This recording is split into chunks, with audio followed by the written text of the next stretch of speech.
So, Sean, what's the benefit of having a fridge and a freezer in Red Rover? Ice cream. Ice cream. Ice on a cream. Hot day. On a hot day in the beautiful, absolutely beautiful desert mountain range that we're in today. Hi folks, and welcome back to the Travels of Red Rover. We are Sean and Corrine, travelers, adventurers, and photographers traveling around in our red van called Red Rover. After we finished our ice cream, we left the cabins we had visited last week and headed further into the Basin and Range National Monument. Our objective was the Mount Irish Petroglyph Site, and then afterwards the White River Narrows Archaeological Site. In between, we spent a night shooting some landscape photography. We hope that you enjoy the trip. It's time to buckle up, and let's go. Good morning, Hello. everybody. We're here at the Mount Irish Archaeological District, and it's about 7 miles west of Hico, Nevada, and about 165 miles north of Nevada, or Las Vegas. So we've been camping up here for the last day or so, and been having a great time. We're checking out some of the rock art here. There's some really good displays of two types of rock arts from different periods, but some of it dates back over 4,000 years ago. Some more recent ones to 1,500 years ago. And there's two styles. One is called the Pahranagat style, and it is punctuated by figures that are kind of oval shaped with arms sticking out that have long fingers. And then there's another art style that's known as the Basin and Range style that is more symbols and abstracts with lots of grid patterns and lines of dots and circles bisected by lines, but they also show quadrupeds like bighorn sheep and probably a type of antelope or pronghorn. So what's your favorite ones? I like the Pahranagat Man figures. Yeah, the little blobby dudes are a little more interesting. The ones that are just the lines are very abstract, and you really got to use your noggin to actually see a person in them. Yeah, and the interesting thing is the Pahranagat Man is used as a symbol for the Lincoln County tourism. It's shown with the little description, "Get Primitive," where they encourage people to get outdoors and see outdoor features. Yeah, and this is definitely outdoors. I mean, we've been up here for 2 days now, and we haven't, actually we've only seen one other vehicle and one other person since we arrived, so it's pretty remote and kind of wonderful for that. I think we'll see a lot more vehicles today. Yeah, so, well, we might. There's a lot of roads out here for the off-highway vehicles and ATV type vehicles, so I think they might be out today for some picnics. So we're going to go for a walk around the rocks and take some photographs and some more video, and we'll show those as we go. Yeah, hope you enjoy this rock art. We'll talk to you a little later. Bye.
So Corinne and I are out in the Mount Irish Wilderness area near the Archaeological part of the wilderness.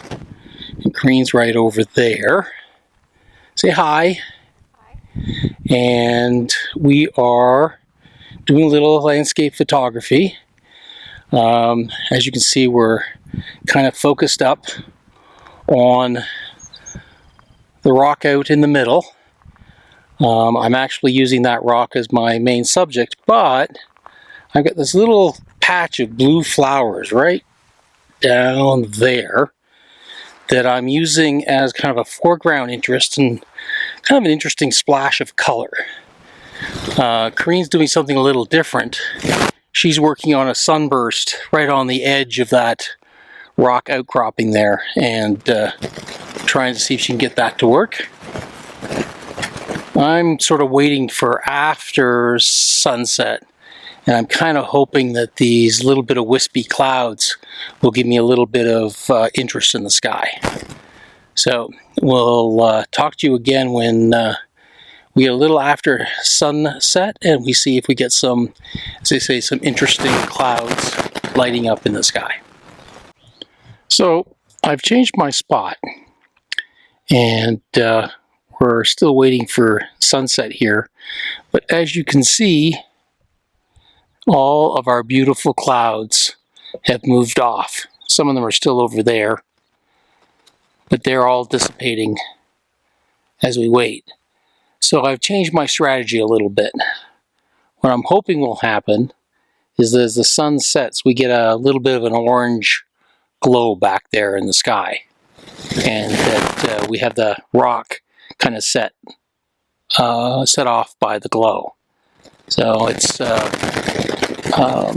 something that often happens, and it has a decent probability of happening tonight based on what I'm seeing back there. There's quite a bit of haze in the sky and a lot of dust in the sky, and often when that's the case, we get a bit of a orangey glow at the orangey reddy glow right around the horizon as the sun fully sets.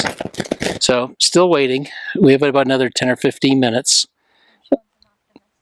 And Corinne just told me, who's over there, thinks I'm an optimist in this. And basically, to be a landscape photographer, you have to be an optimist. And disappointment can't affect you too much. We end up actually being disappointed on a pretty often basis. So anyway, we'll see what happens. Well, the sun's gone down behind the mountain range in the west.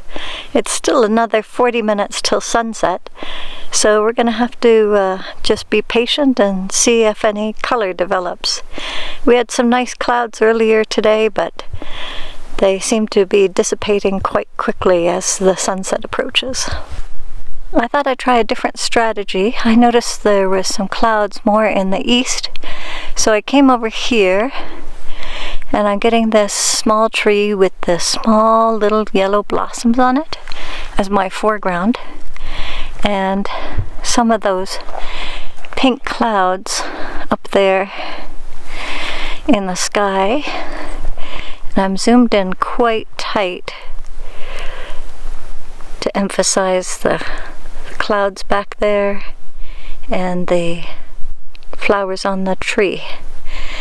And I've added a 2-stop graduated filter to knock down some of the brightness in the sky, and as well I've added a 2-stop solid filter to slow down the shutter even further and accentuate that pinkness in the sky. So we'll see how this works out. There's my composition, and we'll show the picture in just a moment. Well, as you can probably tell, I've changed my location quite a bit. I gave up on the shot on the other side. It was just getting grayer and grayer.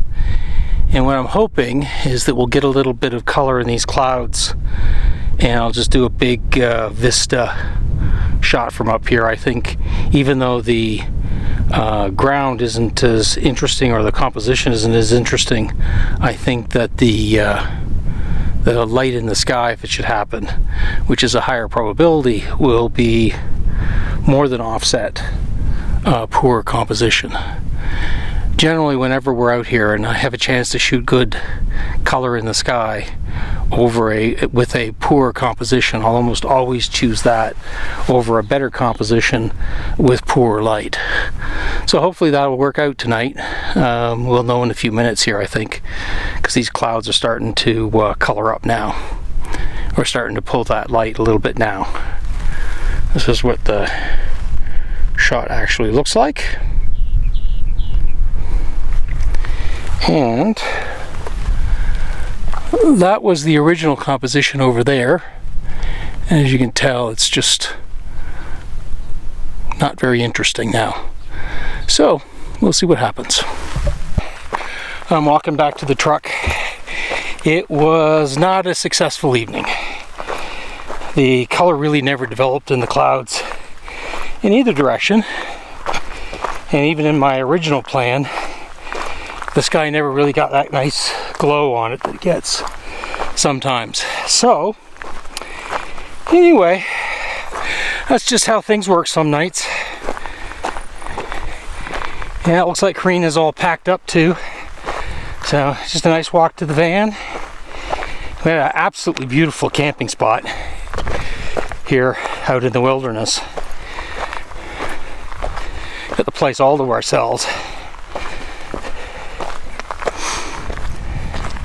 An absolutely spectacular view from up here. I mean, look at this view behind me. It's just fantastic. Absolutely gorgeous evening. It's really nice and warm, which makes it a lot more pleasant to be out doing photography. Anyway, that's the end. So, Corinne, what did you think of the evening from a photography point of view? I think it was disappointing. Yeah. I tried some stuff, but I think it was a fail. I think this week we could define this one as a fail. Although it was a lovely spot. It's a lovely spot. It's just we didn't have the clouds to give us the color. Yeah, and a spot like this, and this kind of geology, you need something extra to sort of make it worth the photograph, right? Yeah, there's not a mountain peak or some specific focal point to draw the eye. So you really need some drama in the sky. Yep, exactly. And that just did not happen tonight.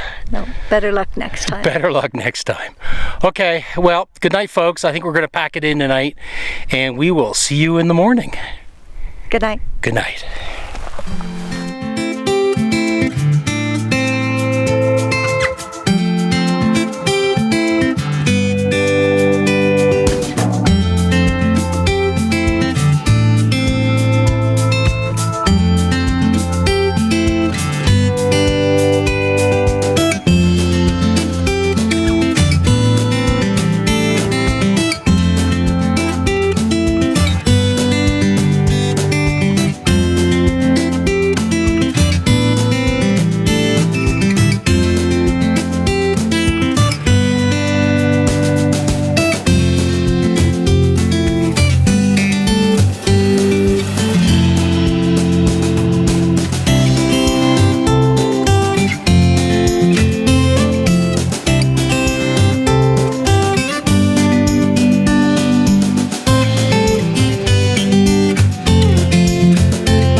Green, where have we come to?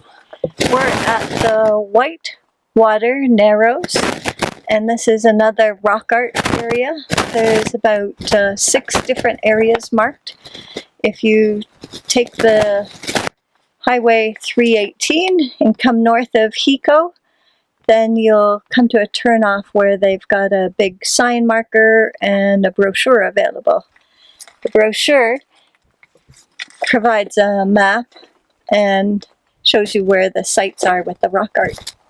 What do you think about the path to get out to the first one we're coming, which is number 5? 4. Number 4. Yeah, there's a little parking area, but it looks fairly recent, and they didn't really give us a path down to the path that gets out to the rock art, so it's a bit of a rock scramble. Yeah. So it's a bit of a scavenger hunt, and Green's got to work pretty hard actually to get up and get the photograph. She had to hike her way in over a bunch of jagged rocks to get there.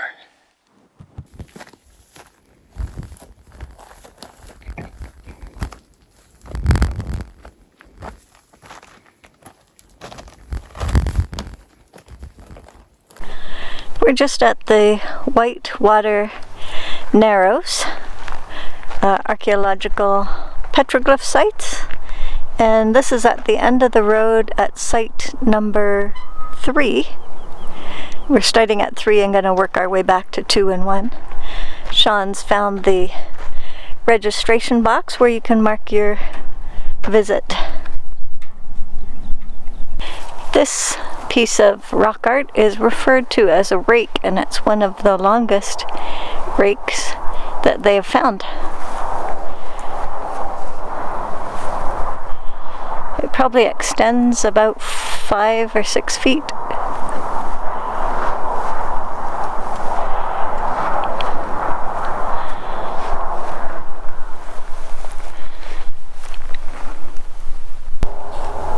In some of the pieces of art, they've found red pigment, suggesting that some of them might have been painted at one time. Most of the designs were pecked into the rock, but there are a few designs that have been done that indicate they've been incised, which is more rare for the rock art of this area.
So we walked out to the end of the path.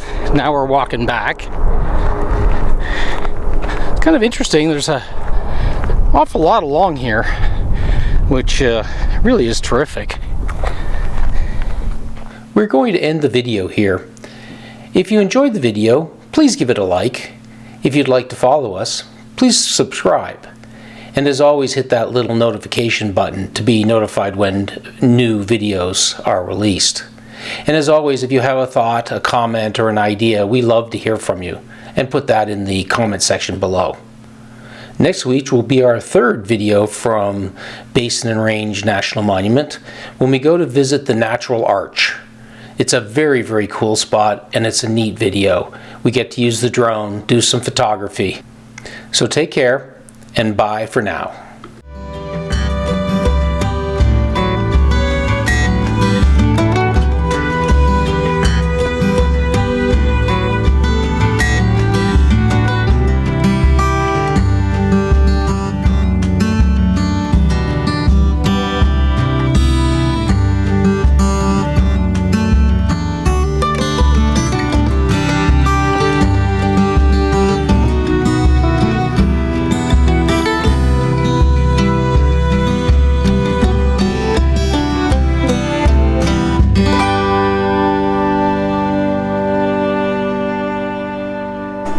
So Sean, how was the drive out to the Natural Arch in Range and Basin National Monument?